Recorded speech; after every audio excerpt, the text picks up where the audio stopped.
with our pick in the third round, we picked Sione Takitaki, linebacker from BYU. Really physical, exciting player. Plays super hard every play. Can run, can cover, can blitz. Played defensive end last year, so he has some pass rush to him. We're really excited and fortunate to get him here at this pick. Is he more an inside linebacker or outside? He's done both in his career. Started the season more as an outside guy, moved inside as the season went along. Like I said, he's versatile. We feel like he can play all three in our defensive scheme, and that'll be up to the coaches to decide where to best utilize him. Is he a guy who you think can, tackling the ball was kind of a problem last year? There's a figure out there where linebackers had missed tackles. Is this a sure tackle? This is a physical football player. I mean, he plays with violence, and we felt like that was something that kind of separated him from some of the other linebackers in this class. So we feel really good about the value here and his ability to contribute to the team. Did you go into the draft? Did you guys go in thinking you needed to add depth to that linebacker group? Definitely. We feel like we need to add depth to every position, but that was one of the ones we identified early on as an area that we could use some improvement on the depth. While we have you guys here, can you guys talk about Greedy too, and what you saw in him and what you liked about him? Yeah, I mean, just the coverage aspect of what he can do. I mean, he was a competitive guy in coverage, just locking people down in the SEC. He can man cover. You can put him on an island over there. He's got tremendous fluidity, tremendous ball skills. Felt like he played big at the catch point, which is something that we like at 6'2", and we got a chance to really hit on that, and we're extremely fortunate to get him where we did. So SEC guys just stand out. I mean, just because of the quality of competition. Well, I think it's all about the quality of competition, like you just said. I don't think they play overall player for player. I don't think there's a better conference in college football than the SEC. And you look at where most of the good football players come from. A lot of them come from the SEC. It's in the South.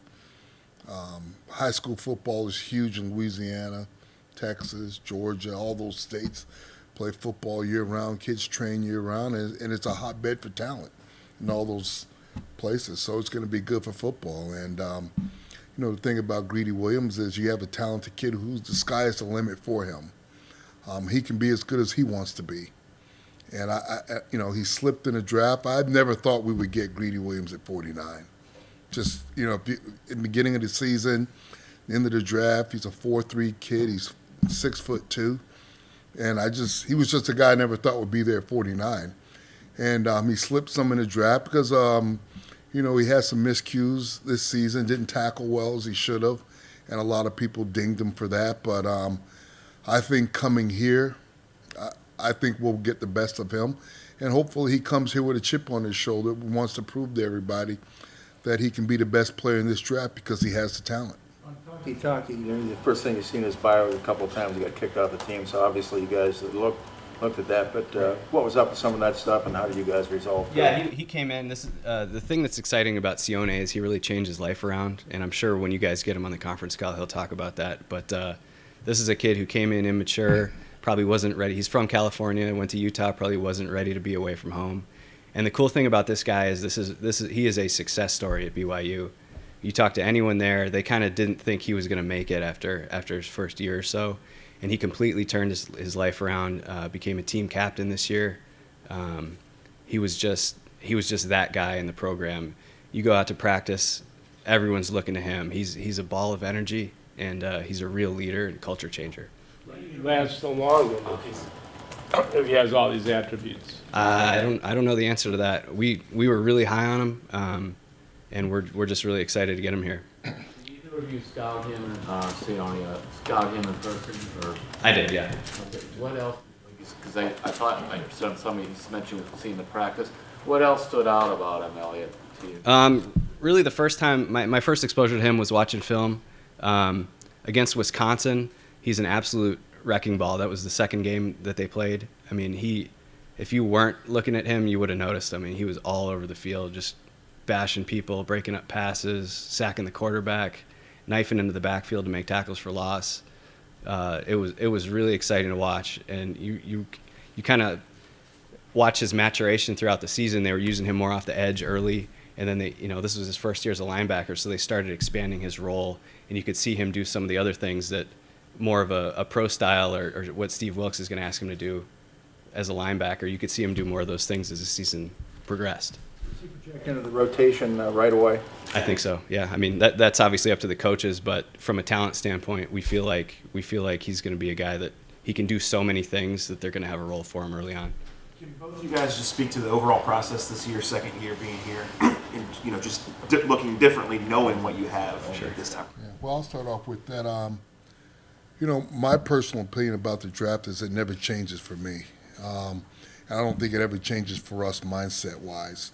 Every draft is different. Your needs are different every year, but you're always going to best draft the best player available for your team.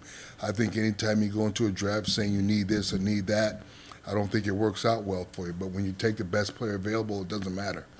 And every draft is important. Next year's draft will be more important than this year's draft. This year's draft is more important than last year's draft because every year is so different, and we can't live in the past. We're always going forward trying to make the team better. And I think one of the most important things to do is always add talent to the team. I think as a personnel, scouting staff, coaching staff, one of the things we want to do in Cleveland is continually add talent to the football team and make our team competitive every year. Was it preconceived to come out of this night with 2 defensive players? No, I mean, that's just the way the board fell. We feel really good about both of the guys, so we do feel great about what happened. When you guys sit down with a guy that's had some issues in the past, how do you go? I know you talk to his coaches and what they say about him, but when you talk to him, like, what are you looking for you to be convinced that he's not the same guy he was? Well, I think, do you want to take that? Or? I've been doing this 22 years now. I've talked to a lot of players. I've seen a lot of good situations and bad situations. I think what you're always looking for is honesty in a player and being forthright with the situation, what happened, and why those things happen. We all make mistakes. 18-year-old kids make mistakes. 19-year-old kids make mistakes. 34-year-old men make mistakes sometimes. And one mistake shouldn't ruin your life, but if there's a pattern of continual mistakes, well, then that becomes a problem. But, I think the thing you want to find out if guys are forthright, they're honest about what happened, because I think that's the first step to anybody changing in life, that they come forward with what their problem is. And if you get a good feel for the kid, you talk to the coaches, and the coaches say he's changed, the kid has changed, and, that process is the beginning of it. True, I'm reading something right here that said getting married helped him. Did you guys? Yeah, they give a lot of credit there. I've never met her, but I look forward to meeting her. She sounds like she's a real rock in his life, and really helped him out maturing. Was there any offensive player close to being considered at 80? The way the board fell, it was heavier on the defensive side, and Sione was easily the highest rated player we had up there. Seems like you guys like people that have made changes, that have transformed themselves. How does that lend itself on the football field and what you're trying to do as an organization? I think the key is being able to overcome adversity, because in the NFL, it's the highest level. Obviously, you're going to run into adversity no matter where you came from, and these guys have shown the ability to overcome it, and it just speaks to their character. I also think it's a maturation of life. I think in any endeavor you do in life, if you're going to be successful, you're going to have to overcome something.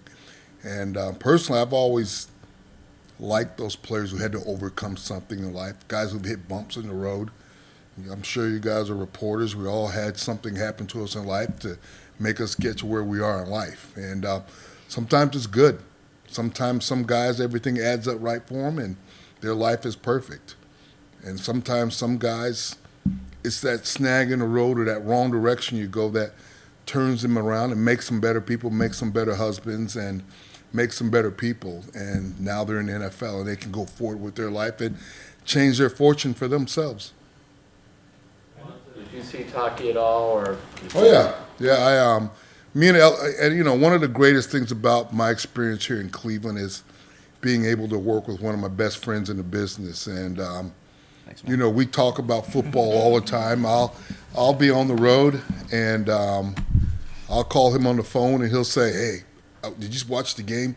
Did you see that linebacker? So I kind of knew he was really in love with this guy when I called him on the phone. He called me and he was talking about the BYU linebacker. And when I'm on the road, if there's a BYU game on, he'll say, hey, check out the BYU linebacker. And, you know, you go, oh, man, this guy's a pretty good football player. He's making every tackle. And then once the process starts, we come back for the draft and we get into draft room meetings and you continually watch film over and over. And, you know, you ask these questions all the time. How does a guy who you really, really like fall to the fourth round? Well, that's the history of football. You could say, why did Joe Montana last to the fifth round? Why did Richard Sherman last to the fifth? It's just like that in football. It happens sometimes. And it's good to be fortunate and the bearer of good fortune sometimes. And, you know, I've always thought in this business you need a lot of luck sometimes. You have to be fortunate. So hopefully we're fortunate to get a great player and a guy that goes on to be a cornerstone of the organization. This linebacker, could he have just as easily been selected in the Greg Williams defense, or is there something about the Steve Wilkes scheme that makes him a better fit? No, I think he would have fit in either scheme. I know you said he could play every spot, but do you think he'll start in a specific one? That's a question for Coach Wilkes and Coach Kitchens. I have my personal thoughts, but I'll kind of defer to them on that one. His size is 6'1", it seems like more of an inside linebacker type. Yeah, so in Coach Wilkes' defense, they're somewhat interchangeable. He's looking for 3 guys that can run, 3 guys that can cover, 3 guys that are physical. So it's going to be a little bit less of a traditional, like, on-the-ball Sam-back, or, you know, less of a traditional, like, stiff, slow Mike linebacker. We're just looking for speed. Eliot, when a guy's not from Ohio State or LSU like this, do you ever hope he stays under the radar, or do you now figure that everybody's going to see a guy like that? I mean, it would have been tough for this kid to stay under the radar just because he had such a productive season. You know, he was at the East-West game, he was at the Senior Bowl, he was at the Combine, so it's not like he was a secret. I think he maybe was under the radar to start the season. Last year he played defensive end at 255 and had some production, but, you know, at 6'1", 255, you know, people probably weren't looking at him quite as closely as now. You know, he's dropping weight and he's running around in space. So he was 238, I believe, at the last at the Combine, or whenever he ran. What do you think he gives you that you didn't have at linebacker before? I don't know that we didn't have it. I mean, he's really physical. That's the thing that stands out about him. He's a violent tackler, and just some of the versatility things that he can bring. How do you feel about the group now? I mean, obviously with Jamie Collins going out, it was kind of one of those I know you brought in a free agent, but it was one of those positions where it seemed like it was kind of begging for an upgrade. Yeah, you know, we're excited to add talent to any position. You know, Joe's two years removed from the Pro Bowl. Christian had an unfortunate injury thing happen last year, but we still think he can be productive. Jannard is a guy that, you know, is going to fit into the defense in some way, whether it's rushing or playing off the ball. So we signed a Darius Taylor from Tampa, and we've got you know, DeJuan Hines and Xavier Woodson-Luster that are going to compete for position. So. Are there any similarities between Takitaki and Avery when you're in the drafting, in the kind of scouting process? There are some. They're both physical. They both are just completely relentless and run to the football. We're looking for guys who can hunt the football, and both of those guys can do that.